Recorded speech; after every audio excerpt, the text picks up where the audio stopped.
Hello, this video is going to be about filters.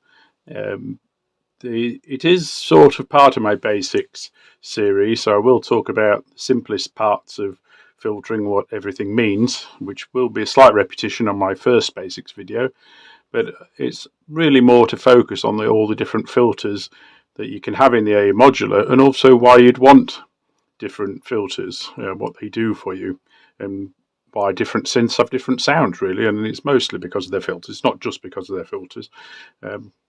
So what I'll do is I'll run through some of the common features to all the AE Modular filters modules, and then I'll go through each module individually.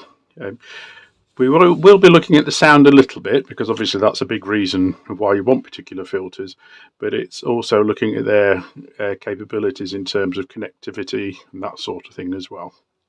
Okay, so to start off with, we've got two filters that have got 2 units wide, and then we've got 1, 2, 3, 4, 5 filters that are 1 unit wide. And if there's time on the video, I suspect there won't be, but if there's time on the video, I'll also discuss the Lopag, which does have it is a VCA, but it's also got a low pass capability. So it is a filter of sorts, and it's certainly listed in the filters category in the Tangible Waves website. So the single filters have all got 2 CV inputs, as well as obviously the audio input, and they're all on the top left, as you'd expect with all AE modules. All the inputs are on the left hand side, all the outputs are on the right hand side. And so one CV doesn't have an attenuator, so it'll be the full strength of whatever you put in, and that's normally used for the envelope, but not always. And then the second one has got an adjustment. It's got an attenuator on the module. So in this the Kuzmin, or it's now called the grunge filter. I bought this earlier before its name was changed. The grunge filter, the middle pot is the attenuator for the second CV input. I think you'll find, yes, it's the same on the Wasp, and it's the same on the MS-20, and it's the same on the Dowd. Yes, so they are all the same. And so that's really handy. So for instance, if you wanted a little bit of LFO just to vary things slightly, you can just put the LFO straight into the input 1 and adjust its level with the CV. You might well use it for the envelope, because obviously then you can set how much the envelope changes the filter cutoff. The two unit modules have both got 3 CV inputs, of which so I'll take that back, 2 CV inputs, sorry, but they've both got pots, so they've both got attenuators, so which I think is excellent. So again, it means no other further modules more. The envelope can go straight in, the LFO can go straight in, or whatever. You don't need any other attenuators external. Makes the patching more easier. Sorry, the reason I thought there was 3 is because the Bob filter's got 3. I've only had the Bob filter a couple of weeks, so I haven't messed with it very much. So you can see there's 3 inputs, and you've got control signal, control in 1 and 2 knobs. So the first 2 have got attenuators, and the third one hasn't. I'm sure when we get to playing the sequence, that you can see is pinging away on the sequence 8. Some of you won't think it's very musical, and that's fine. It's not meant to be musical, it's meant to demonstrate what's going on. And it's just going into a single VCO, and just because you can, with modular, I've got the VCA then going into the filter. And at the moment, the filter is going into the MS-20 filter. Sorry, the VCA is going into the MS-20 filter, and it's going straight out to my studio to record to play the audio. So I'll just quickly demonstrate. I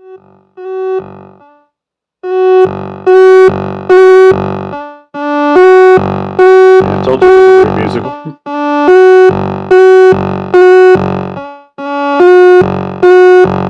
Slightly better.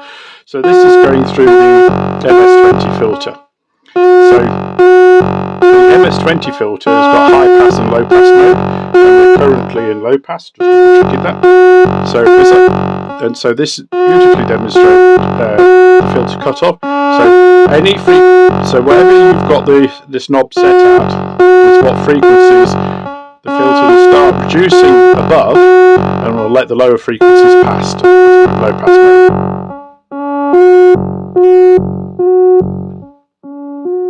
And it'll get to the point where nothing at all will get through. Okay, turn it all the way back up again.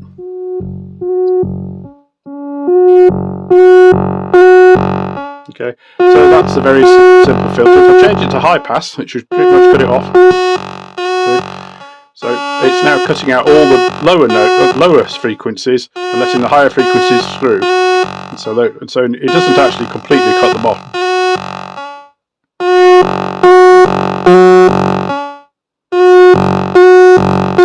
So that's everything going through again. And that's as much as it will cut off. We'll switch it back to low pass. So I'll turn up just a little bit so it's somewhere in the.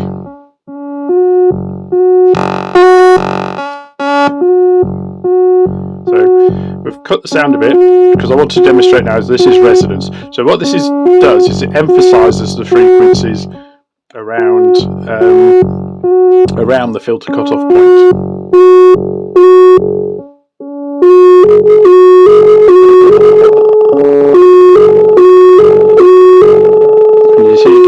Artifacts and distortion, and this is when filters actually get really interesting. It's one of the reasons to get the MS-20 filter. On the short, it's very good for kick-drums. You never actually do it.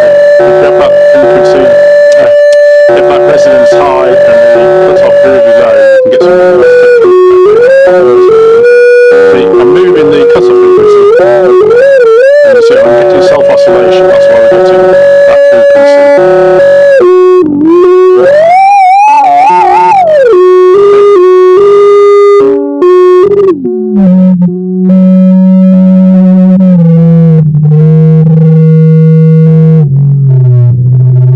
Just about hear the music in the background. Sequence. Okay, so that's resonance. So I really won't go through that much else with the other modules like I have done with this one. So the MS-20, as per the original MS-20 filter, which I can vouch for because I have the original MS-20, is excellent filter, excellent for bass, excellent for leads.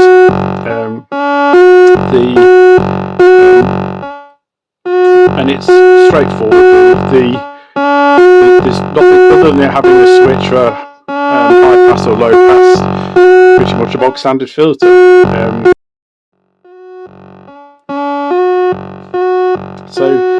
Sorry, what I was saying was that you'll see you've either got bus CV, which is normally from your attached MIDI keyboard or MIDI sequencer, the note value, and then you've got either bus control, so MIDI control message converted to a CV, or bus gate, so that's your key press on off.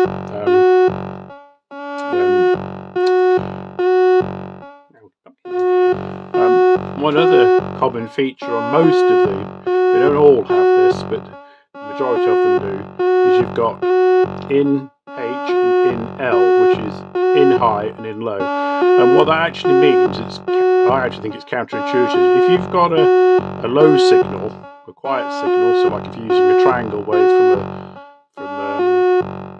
from an oscillator, you would actually put it in the low because it'll actually boost it a little bit. And then the high is for actually when you've got a high level signal already. So just to demonstrate that, I'm in the high.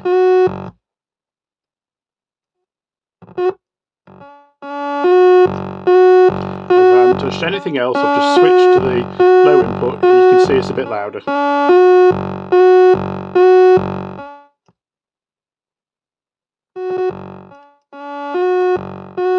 Okay, so that's what the high and low inputs are for. Right, so I've switched to the diode filter. I'll turn that down a tiny bit. So I'm going to do these right to left, so if you want to know about a particular filter, jumping through the video, if I'm on the one to the left of the one you want, so if you want the Nile filter and I'm on the Wasp, you need to go back a bit, and then I'll do the Bob filter last. So the diode filter, this is based on the Roland TB303 bassline synthesizer, a very famous piece of kit, absolutely vital for certain genres like acid house, and this is what this filter is to cover that sonic territory. So again, turning the frequency down.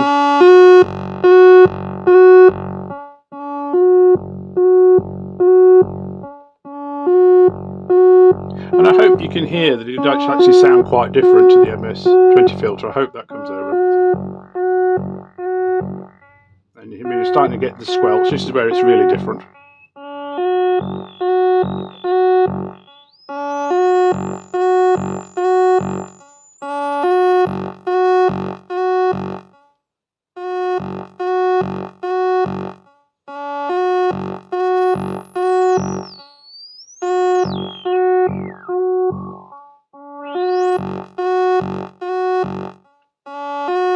Okay, so I hope you could tell that sounded quite different. I'll turn the resonance down a bit. I mean, there sounds quite nice in the studio. I don't know how well that'll come over on the video. That sounds really nice in the studio. So, very different sounding filter to the MS-20.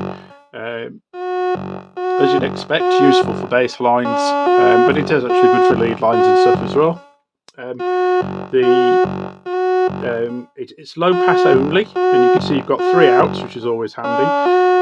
One of the things I didn't cover when I was doing the MS-20 module was that you've got mults. If all the outputs aren't used, Robert from Tangible Waves is normally very good at making it a mult. And what a mult is purely if you want to combine some signals, or you want to make one signal go more than one place.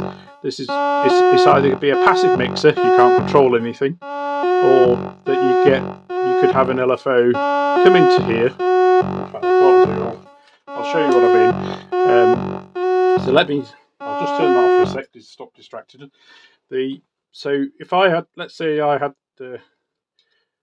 this mult, so it has nothing to do with what's going on inside the module itself. This is completely separate. So if we say this little yellow lead was coming, we're just going to pretend that's being an oscillator or something, but we wanted it to go to, and it could only get, we needed 2 to go somewhere else. So in the same mult, we could have it go there,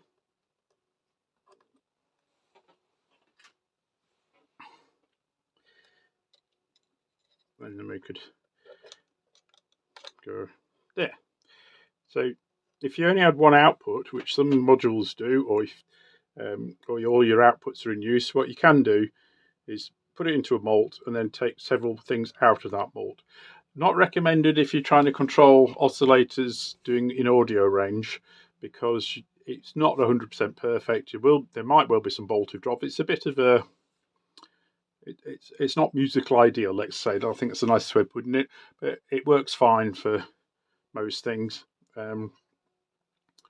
And it is part to me of being abused electronics. It's what AE stands for. It's it's something you can do. It's not necessarily perfect, but it's quite good fun. And of course, then the reverse is true as well. Let's say we wanted these two just long enough. I wanted these two to be combined together and go into this one. So these 2 outs are now going into this in. It won't be perfect again. There might be signal degradation. There might be some strange, weird artifacts or feedback occasionally. But again, it works good enough in a lot of circumstances. And it's quite good fun to do. One of the fun things to do, and I'd encourage anybody to do this with AE Modular, indeed probably with any synths, is just see what happens if you plug. You can even plug inputs into outputs in the same module, or and put it into an output of another module, and it'll quite often do stuff. Whether it's meant to or not is entirely another question, but it does. So if I bring the diode module back, So, and I think that covers all that. These are all covered by the normal things. You have got accent, because again that was a big feature of the original synth. And what accent does, it'll boost the volume, and it'll also open the filter very slightly, or at least that's what I expected to do. I won't demonstrate that because we'll be here all day. But suffice to say, if you like bass line, if you want to mess with analog bass lines, and you like acid house or anything related to it in all the 3 million genres of dance music there are these days, the diode filter is pretty much a must. Right, so I've moved on to the state variable filter now, and so everything's the same as before. We've got an in high and an in low. We've got the CV1 and 2, and CV1's got an attenuator, and the bus, CV and control. But you can see now on the outputs we've got low pass, band pass, and high pass. Now the band pass is always going to be the same gap. You can't, we haven't got separate top and bottom frequencies for the low pass and high pass filters, because if you should remember, hopefully from my previous videos, that band pass basically means you've got a high pass and a low pass filter in series, and so the signal goes through the low pass filter and it lets all the frequencies below its cutoff point through. Very simplistic way of explaining it, but it's what it does. And then it goes through the high pass filter so that it cuts all those higher frequencies. And so it's the difference between the low pass filter and the high pass filter gives you a band of frequencies that get through, and that's why it's called a band pass. And of course, if you had your low pass filter really low or your high pass filter really high, it might well be that no sound would get through at all. If we've got time later, I'll actually demonstrate it. But what happens on this one is that gap between the low pass and high pass filter is fixed. So anyway, we'll start demonstrating.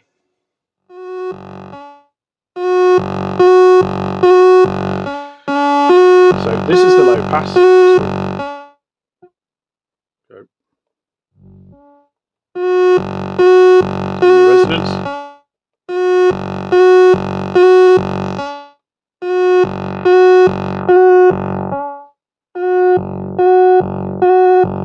Then again, I hope you can hear that it's a different sound to the diode filter. A bit softer, less squelchy, I suppose is the nicest way of putting it. Okay. Oh, killed it. What we're done. No. Obviously too much resonance does its editing. Yeah, if you turn the resonance right up, it kills it. Interesting. I think I've missed that behaviour before, probably because I don't normally turn the resonance up that high on my music. So that's low pass, band pass.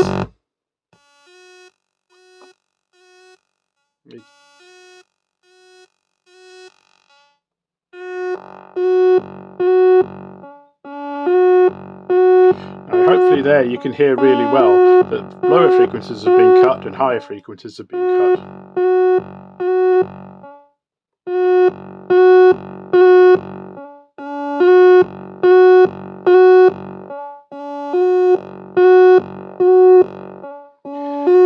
And I actually like band pass to use on lead lines quite often, because if you hit that sweet spot of where they're making the sound interesting and moving, and could well have it moving slightly with a low frequency oscillator or something, it can sound really nice.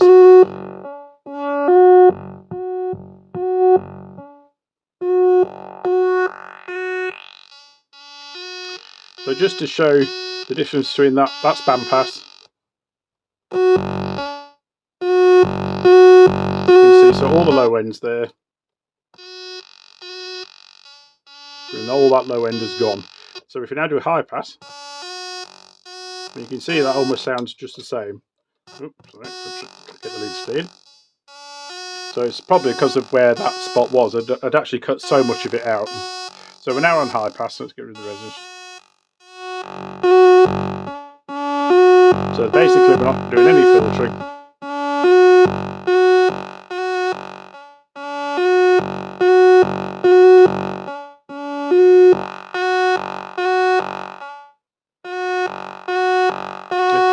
high-pass filters can also be useful on lead lines.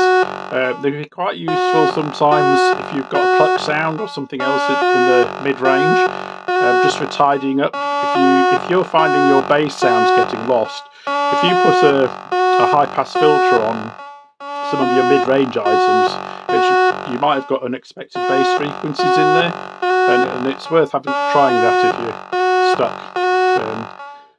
Just makes a bit more room in the mix for the bass sound, basically. Getting rid of that low end. Because you can hear how deep that is without the filtering. So if that was clashing with something, because the more you can get right with the music straight off, the less work you have to do when it comes to mixing and mastering and all the rest of it. Okay. So a pretty smooth filter. It won't. You'll notice it didn't go into self-oscillation. It just went silent. So a nice filter to have. Not the most vital one, I don't think, to be honest. But I do actually use the bandpass feature quite regularly. So that's certainly good for that. Right, now we've moved on to the Kuzmin filter. Or sorry, I could call it the grunge filter to be technically correct with what it's called these days. So this one we've got low and high again, so all the left hand side the same. We see we've got 3 outs, always useful, and a mult. You'll also see we've got band pass and low pass, we've got distortion on or off, which I'll demonstrate shortly. We've got FM, frequency modulation, but that's not the same as two oscillators doing frequency modulation or 2 sine waves doing frequency modulation, like you'd see in FM synthesizers. It's actually literally modulation of the cutoff frequency of the filter, and then resonance, and we've also got a variation on the resonance available. So quite a lot more going on here with this one. So let's just turn the cutoff down.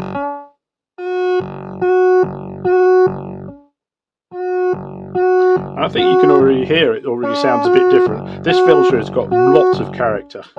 It's modelled on some Russian synthesizers from a while ago. Can't remember how long ago now.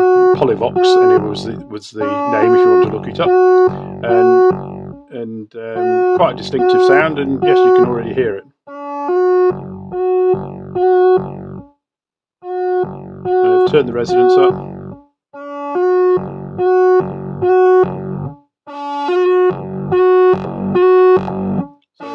Already distorting, and I haven't even switched the distortion on yet. So plug it, and that's soft, and then you've got the hard.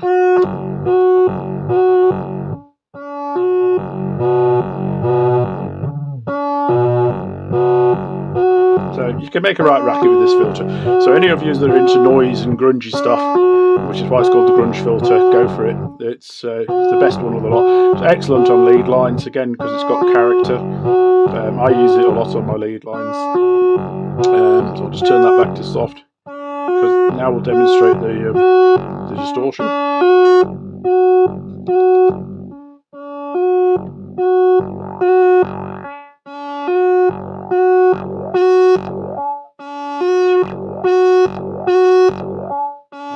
I actually suspect the distortion was on, so I thought it was going to be.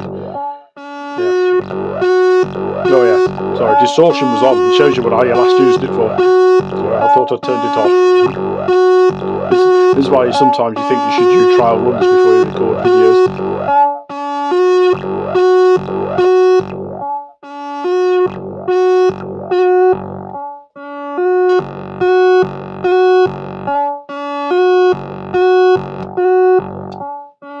Okay, so with a bit more resonance, really obvious. It's still there. I can actually hear the difference here, but I think it was a bit more subtle when the resonance was dropped.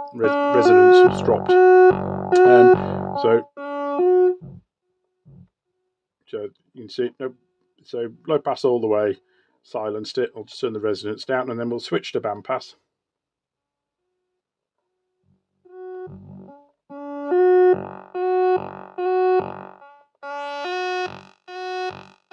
So just a good.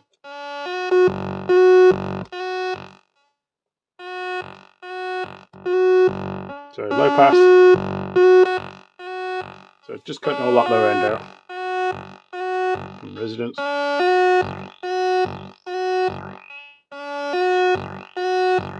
Lovely little gurgly things going on there.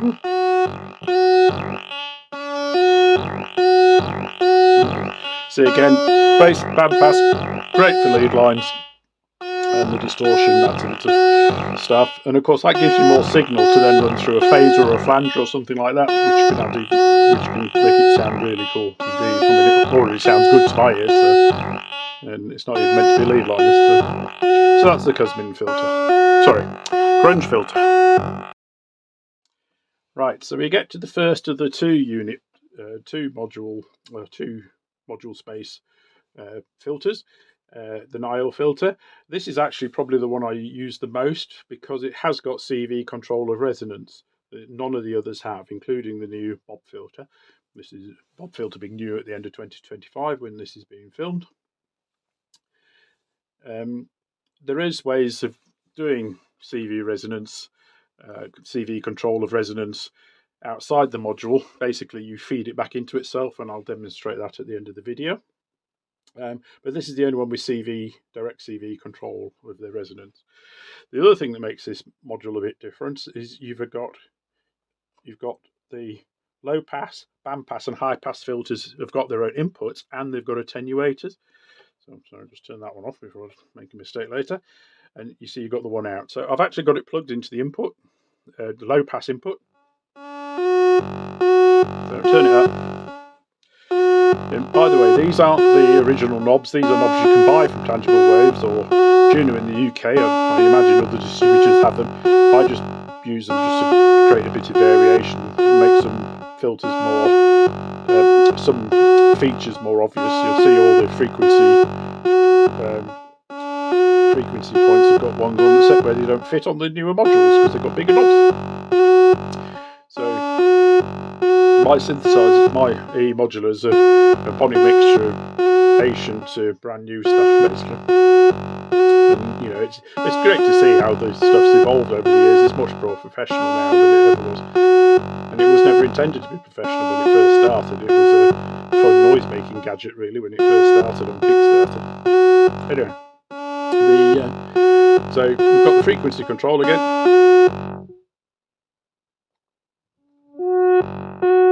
And resonance.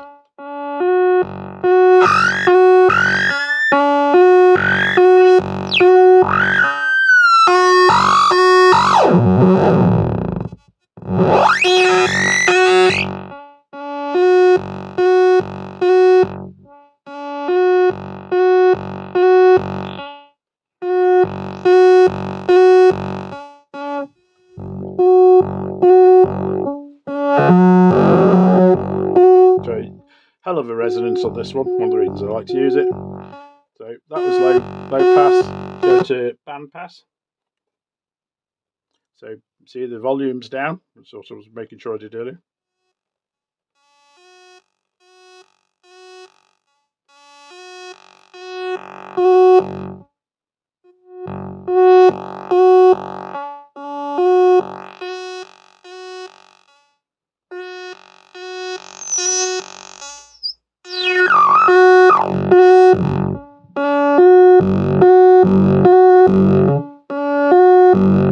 Okay, so I'll turn that down. Switch to high pass. Yeah,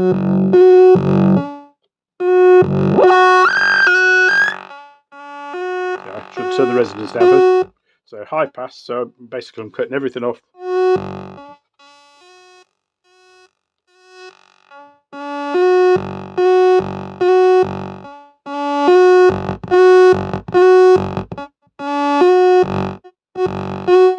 So it doesn't oscillate as much in high pass, interestingly.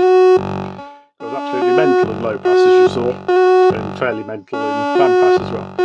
So that's pretty much the Nile filter. I don't think there's a lot else to say. Very versatile. I haven't demonstrated the CV of resonance because we do that for you. I've changed my mind, I'm going to show you.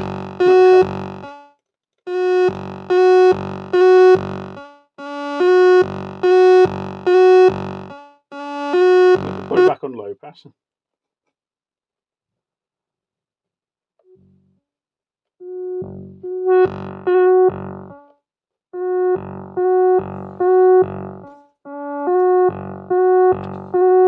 Not sure this will be long enough, but we'll give it a whirl.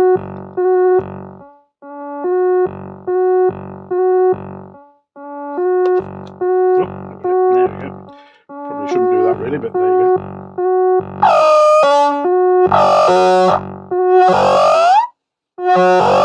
So I'm now changed until so I'm now LFO 1, and you can see the up there is now changing the CV resonance, and I'm controlling the amount by this fader.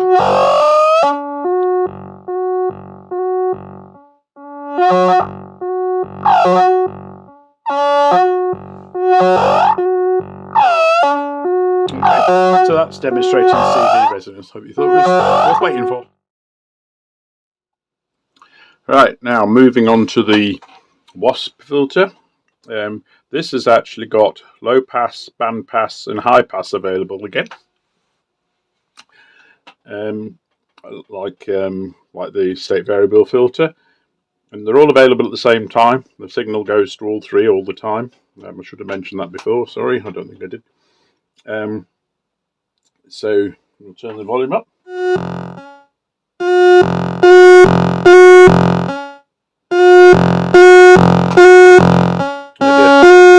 more out of tune than it was earlier. So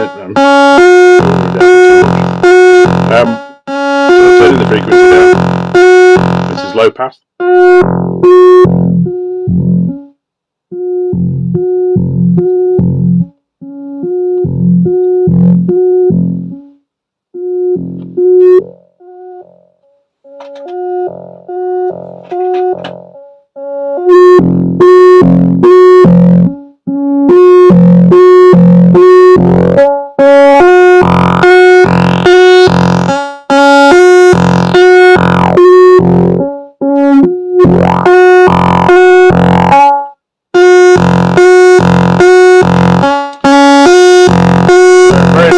Nice sounding filter. That's low pass, band pass. Again, the band is fixed on this one. If you wanted to try a band pass where you could alter the size of the band, obviously all you need to do is run your signal into a low pass filter and then run it into a high pass filter, and just you can vary it as much as you like them. So band pass.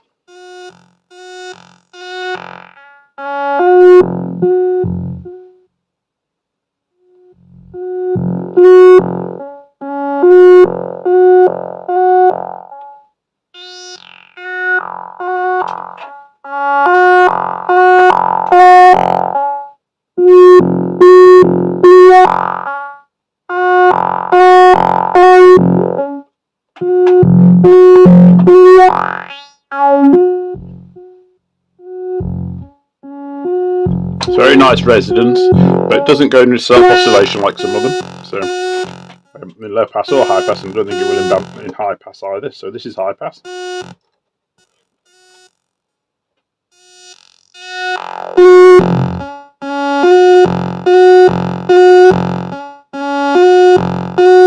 Put some resonance on.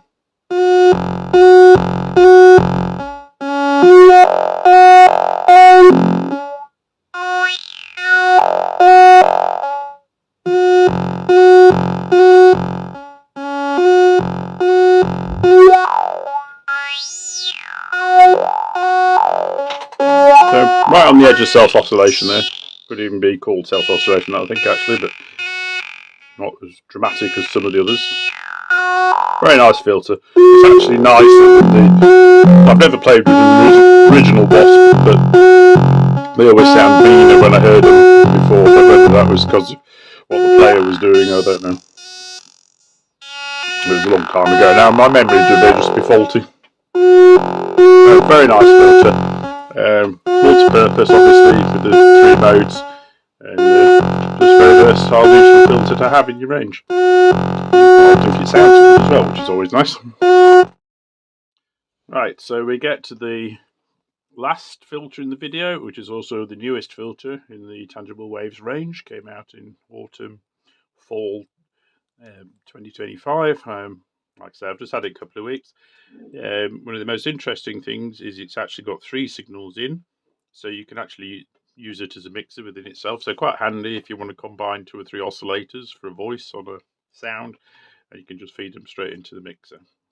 So it just saves a bit, which makes the patching a bit easier. So I'll turn the volume up on number 1. Would help if I turn the outside mixer up as well. So I'll turn that back down, things. There you go.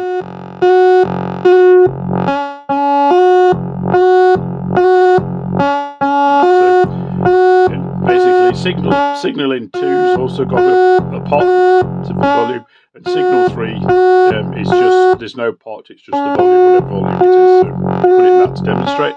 So we're now on signal input 3.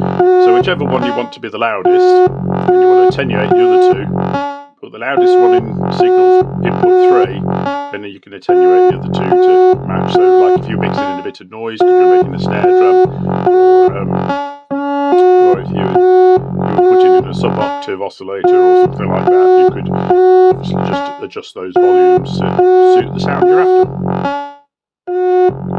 So you can turn those on. Right. I'll just turn that down a little bit.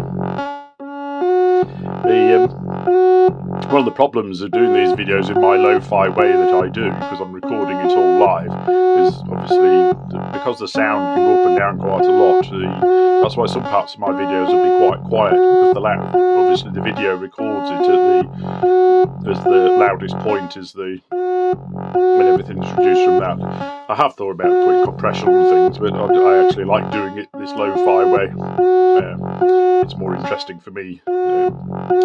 If ever my videos get popular, I'll have to think about it, but as I stand at the moment, I'm doing them more for me, and I like sharing the knowledge I've gained over the years. Anyway, so this top knob is your filter cutoff, and it's a low pass filter.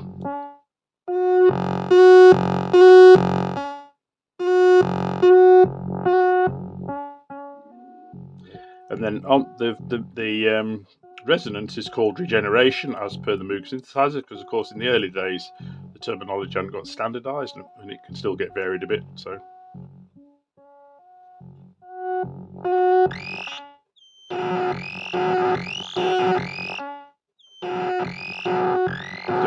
fully into self oscillation, just for example there.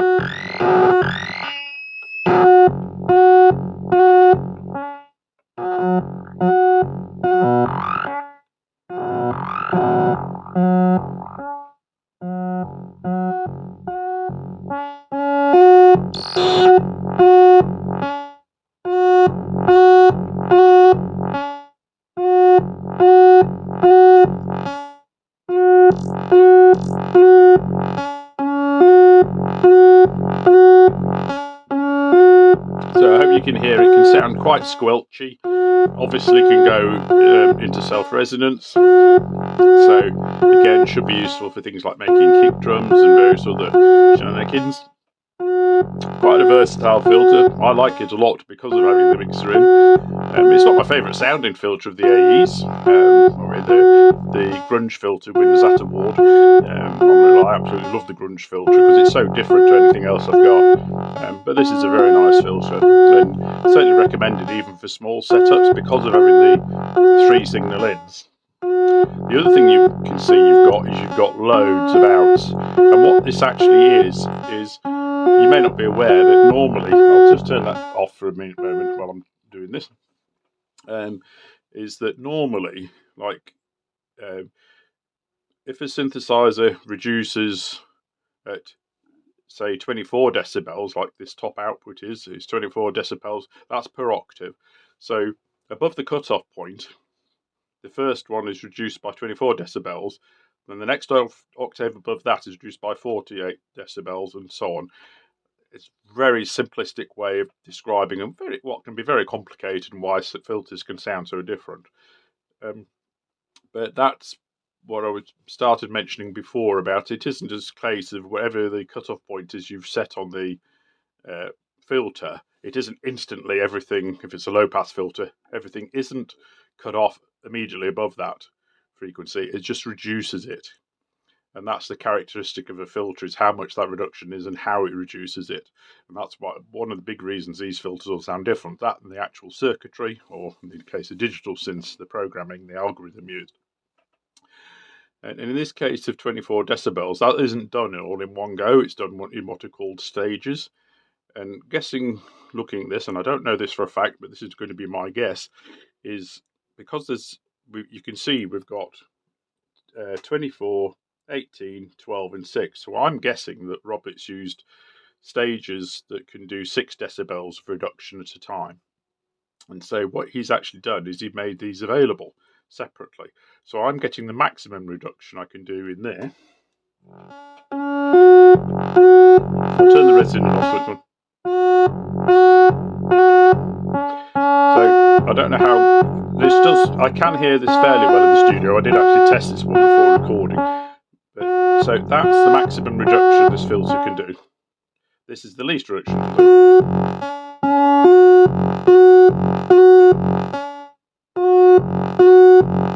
So you've got that, a little reduction.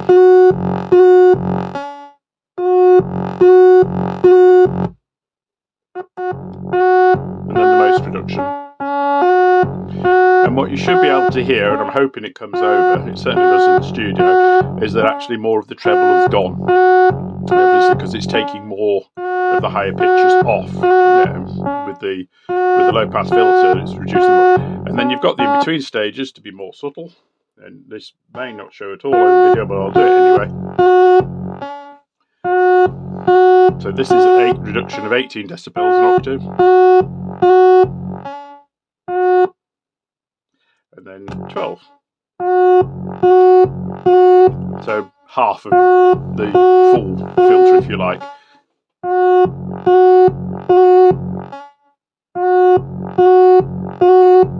So I'll go back to 24.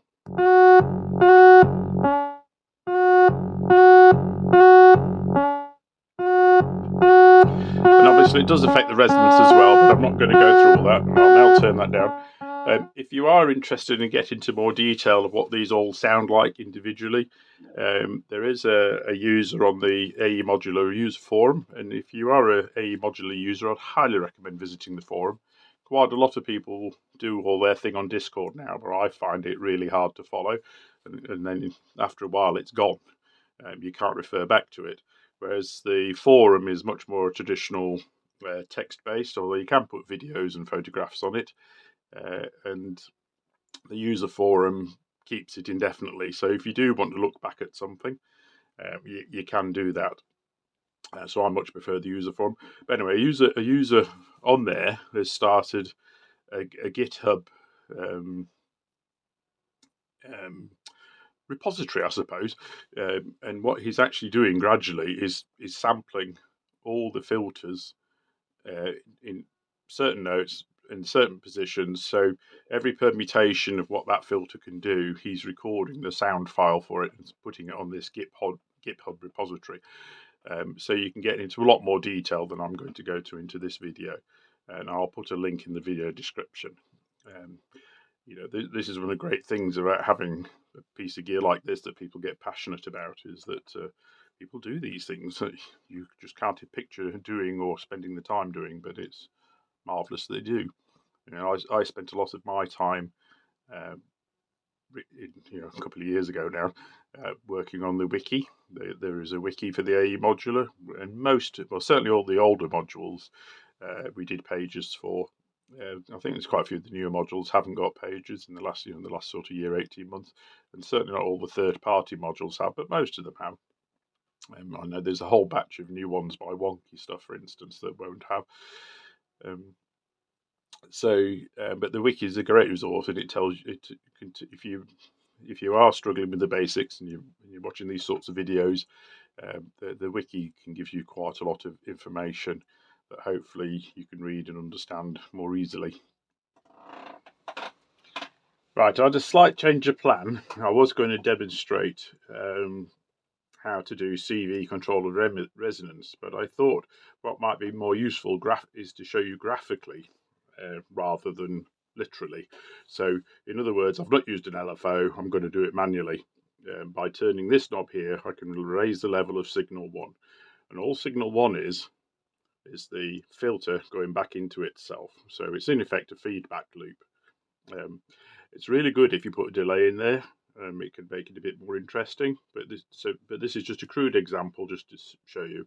And going back to what I just said about the bob filters, what I've got is the signal from the oscillator is going into signal 3, input 3 on the bob filter, so that's full volume, and then I can control the amount of feedback by this knob here. It doesn't work very well if you don't have any resonance on at all, so I've got the regeneration on for about half. Maybe I'll just reduce it a little bit actually, and I've turned the filter frequency cutoff. I'll get there in the end. Frequency cutoff. I've turned that down to quite tight. So let's listen to what it sounds like.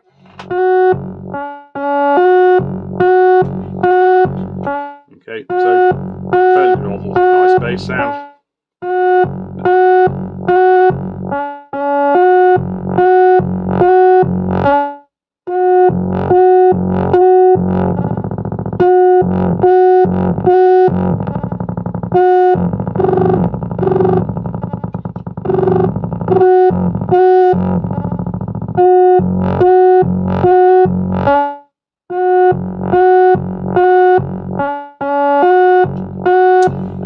So that demonstrates it. Like I say, fairly crude example. The different filters are react in different ways to that same technique. Some of them you can't do because you've only got one input. You'd have to use an external mixer to combine the two to feed back into the mixer. I was going to demonstrate that, but I thought it was actually a good reason to show you what the bob can do in terms of making a patch easier. And what I originally did, turn that down a bit. What I originally did was I had the oscillator coming into this, and it went out to the filter, and then of course it has to come back to this and then go back to the filter again, and it was just easier patch-wise and graphically to show you on this on the bob filter, rather than, I mean, any of them got more than one input, so you could have used the high and low, so you probably use the low input, because remember that's the one that lifts the volume more from the main oscillator, and then you use the high input, so it lowers it automatically a little bit to take the filter from the signal, from the signal from the filter. Sorry, I'll get there in the end. But like I said, I decided not to demonstrate that because it just the cables just go everywhere, and I don't think it's that graphic in the description.